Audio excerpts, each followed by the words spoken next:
जय माताजी मित्रों, मारी चेनल ममतानी रसोई में तमारुं स्वागत है।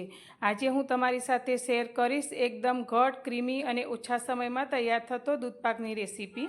दूधपाक बनाववा माटे मैं अत्यारे गैस पर एक मोटी तपेली राखी है। तो तपेलीनी अंदर आपणे 1 लीटर दूध लईशुं। तो दूध आपणे घरमां रेग्युलर जे आवतुं होय ते दूधनो उपयोग करीशुं, पण दूधमां आपणे मलाईने काढ्या वगरनुं दूध लईशुं।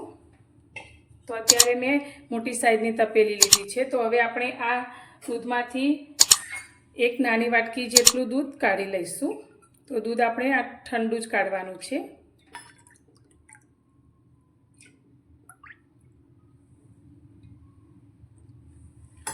हवे आपणे गैस चालू करी अने आ दूधमां एक उभरो आववा दईशुं। दूध आपणुं सारी रीते गरम थई गयुं छे अने तेमां एक उभरो पण आवी गयो छे। तो हवे आपणे गैसनी फ्लेમને मीडियम करी दईशुं। हवे अत्यारे मैं 2 मोटी चमची चोखाने 10 मिनिट पहेला पाणीमां पलाळीने राखेला। तो आ चोखाने अंदर आपणे 1 चमची जेटલું घी लईशुं अने घीने चोखानी साथे सारी रीते आ रीते मिक्स करी लईशुं। तो आ रीते घीमां चोखाने मिक्स करवाथी चोखा आपणा दूधनी अंदर एकदम सरस छूटा छूटा रहेशे। हवे आपणे आ चोखाने दूधनी अंदर लई लईशुं। चोखा तमे तमारा टेस्ट प्रमाणे वधारे के थोड़ा ओछा पण लई शको छो, परंतु दूधपाकनी अंदर चोखानुं प्रमाण थोड़ुं ओछुं ज होय छे।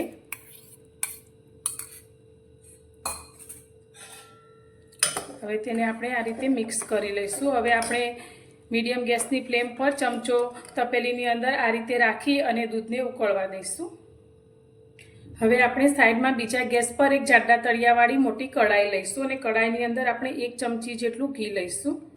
हवे आ घीने आपणे कढ़ाईनी अंदर सारी रीते बधी बाजुथी फैलावी लईशुं, जेथी आपणुं दूध उकळती वखते जरा पण ચોટે नहीं। तो आ रीते आपणे बधी बाजुथी दूधने उकाळवा माटे कढ़ाईमां घीने लगावी लईशुं।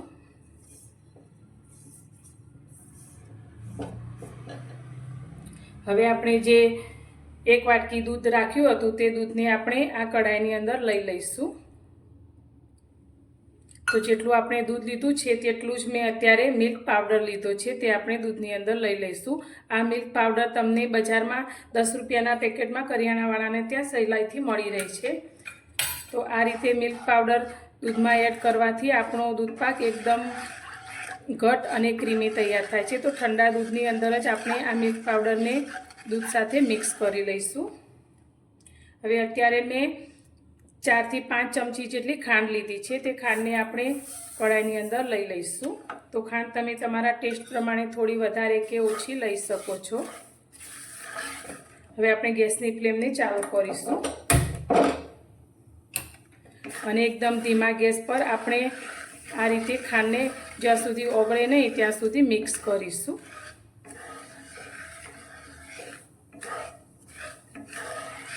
तो लगभग 2 થી 3 मिनिट माटे आपणे आ रीते तेने मिक्स करवानुं छे।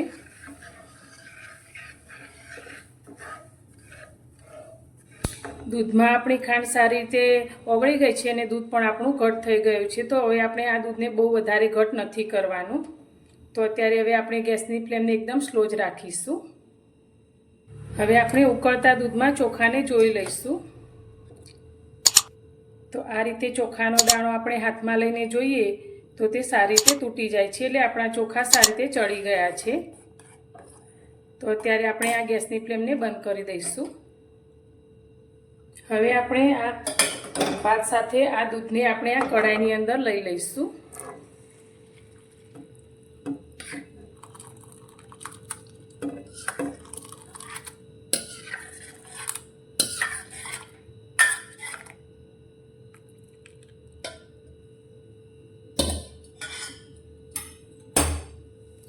હવે આપણે ગેસની ફ્લેમને મીડિયમ રાખી અને આ દૂધને 2 થી 3 મિનિટ માટે આપણે ઉકાળવાનું છે। તો બધો જ મિલ્ક પાવડર, ખાંડ અને આપણું દૂધ સારી રીતે મિક્સ થઈ ગયા છે।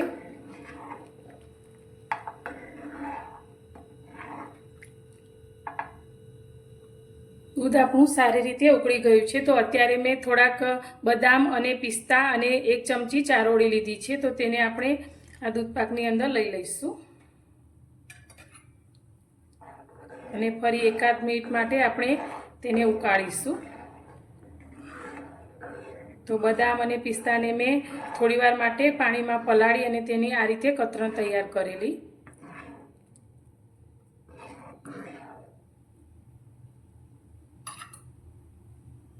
દૂધપાક આપણો સારી રીતે ઉકળીને એકદમ સરસ રીતે ઘટ થઈ ગયો છે. તો આ રીતે આપણે ચમચામાં લઈ અને રેડીએ તો ચોખા અને દૂધ આપણું સાથે જ નીચે આવે છે.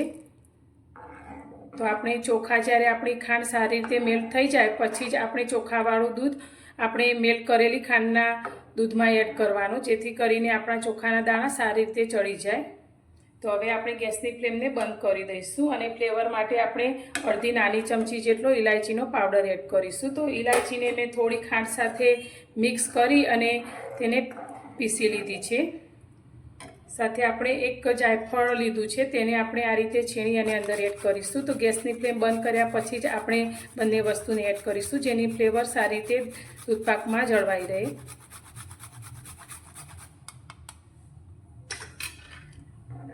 હવે ગેસની ફ્લેમને બંધ કર્યા પછી આપણે આ રીતે દૂધપાકને હલાવી અને ઠંડો કરીશું, જેથી કરીને ઉપર જે મલાઈની થર થાય તે ના થાય અને આપણો દૂધપાક એકદમ સરસ રીતે ઘટ અને ક્રીમી થાય.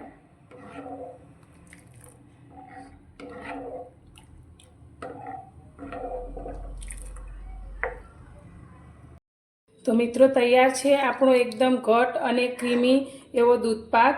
તો એકદમ ચોખા પણ આપણા દૂધ સાથે સારી રીતે ઉપર જ રહે છે અને નીચે બેસતા નથી, તે રીતે આપણો આ દૂધપાક બનીને તૈયાર છે. તો થોડો મિલ્ક પાવડર એડ કરવાથી આપણે ઓછા સમયમાં આ દૂધપાકને તૈયાર કરી શકીએ છીએ. તો તમને મારી આ દૂધપાક બનાવવાની રેસીપી પસંદ આવી હોય તો વિડીયોને લાઇક કરજો, શેર કરજો અને મારી ચેનલ પર નવા છો તો ચેનલને સબસ્ક્રાઈબ કરવાનું બિલકુલ ભૂલતા નહીં. તો ફરી મળીશું એક નવી જ રેસીપી સાથે નવા વિડીયોમાં.